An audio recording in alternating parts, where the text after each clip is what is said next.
Today, I'll be showing you how to reset the oil service indicator in a 2014 Mustang. Turn your key to the accessory position, then press the setup button until you see the oil life screen displayed.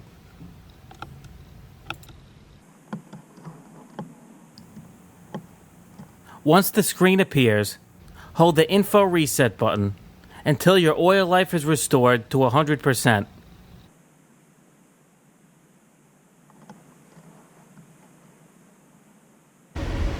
If you'd like to learn more about the 5th generation Mustang, check out one of the video recommendations coming up next. Thanks for watching.